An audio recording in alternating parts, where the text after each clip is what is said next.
You, John Fitzgerald Kennedy, do solemnly swear I, John Fitzgerald Kennedy, do solemnly swear that you will faithfully execute the office of President of the United States that I will faithfully execute the office of President of the United States and will, to the best of your ability, and will, to the best of my ability, preserve, protect, and defend the Constitution of the United States. preserve, protect, and defend the Constitution of the United States. So help you God. So help me God.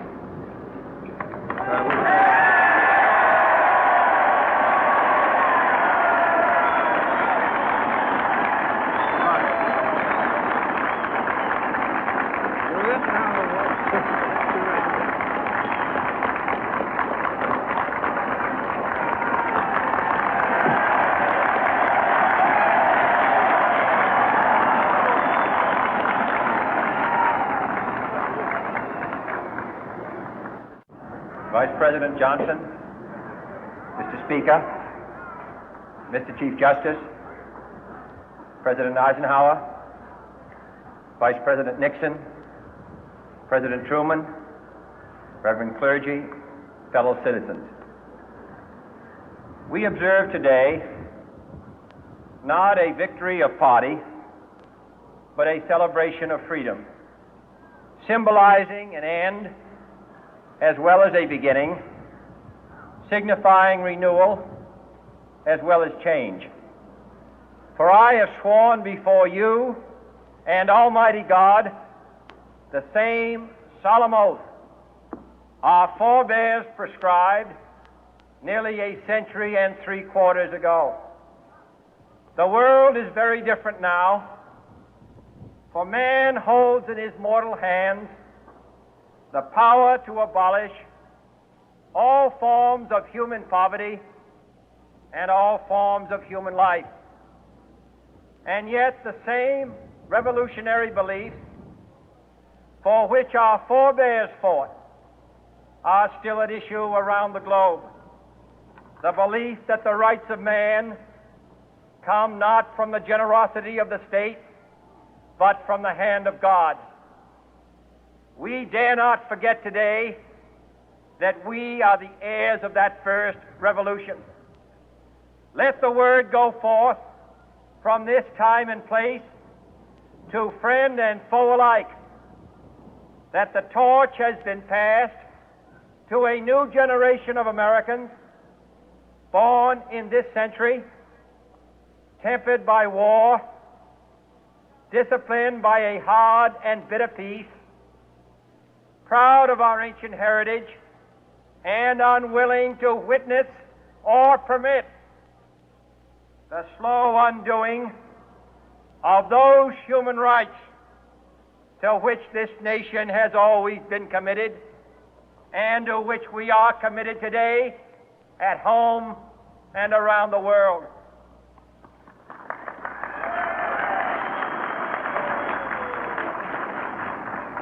Let every nation know, whether it wishes us well or ill, that we shall pay any price, bear any burden, meet any hardship, support any friend, oppose any foe to assure the survival and the success of liberty.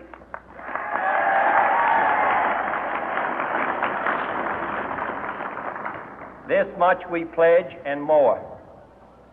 To those old allies whose cultural and spiritual origins we share, we pledge the loyalty of faithful friends.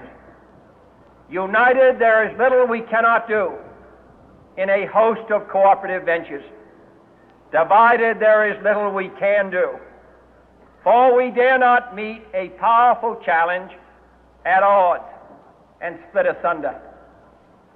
To those new states whom we welcome to the ranks of the free, we pledge our word that one form of colonial control shall not have passed away, merely to be replaced by a far more iron tyranny. We shall not always expect to find them supporting our view, but we shall always hope to find them strongly supporting their own freedom, and to remember that in the past, those who foolishly sought power by riding the back of the tiger ended up inside.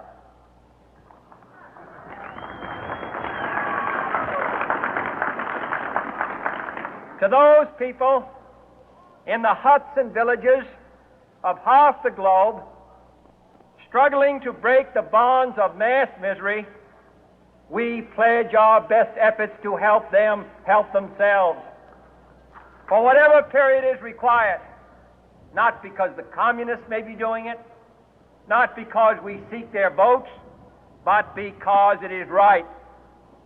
If a free society cannot help the many who are poor, it cannot save the few who are rich.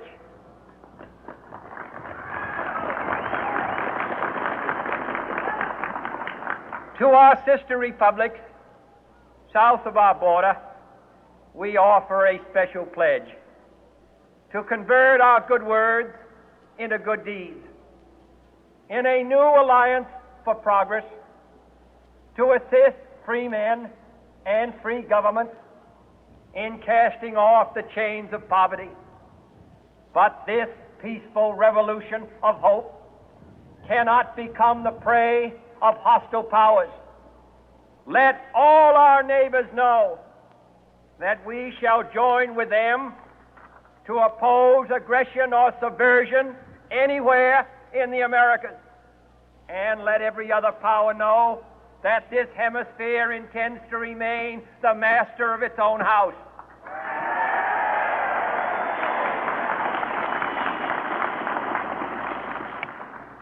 To that World Assembly of Sovereign States, the United Nations, our last best hope, in an age where the instruments of war have far outpaced the instruments of peace, we renew our pledge of support to prevent it from becoming merely a forum for invective, to strengthen its shield of the new and the weak, and to enlarge the area in which its writ may run. Finally, to those nations who would make themselves our adversary, we offer not a pledge, but a request that both sides begin anew the quest for peace. Before the dark powers of destruction, unleashed by science, engulf all humanity in planned or accidental self-destruction, we dare not tempt them with weakness, for only when our arms are sufficient beyond doubt can we be certain beyond doubt that they will never be employed.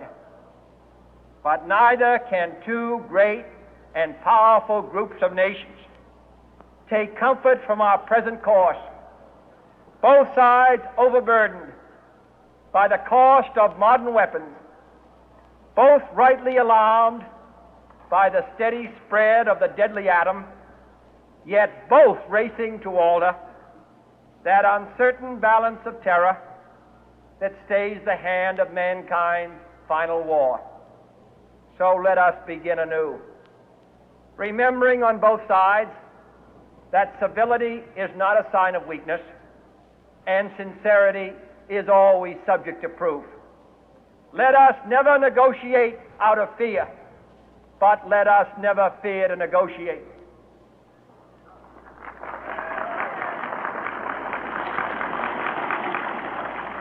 Let both sides explore what problems unite us, instead of belaboring those problems which divide us. Let both sides, for the first time, formulate serious and precise proposals for the inspection and control of arms, and bring the absolute power to destroy other nations under the absolute control of all nations.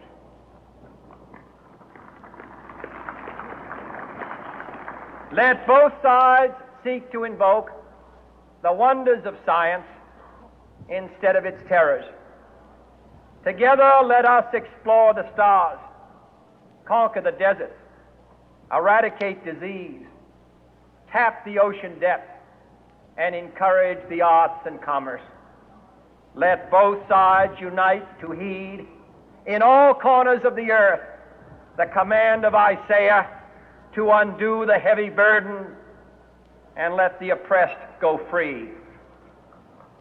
And if a beachhead of cooperation may push back the jungle of suspicion, let both sides join in creating a new endeavor, not a new balance of power, but a new world of law, where the strong are just and the weak secure and the peace preserved.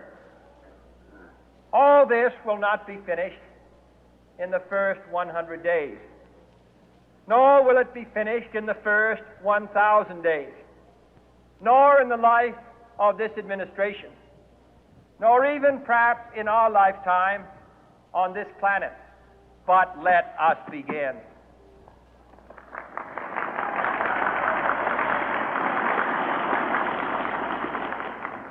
In your hands, my fellow citizens, more than mine, will rest the final success or failure of our course. Since this country was founded, each generation of Americans has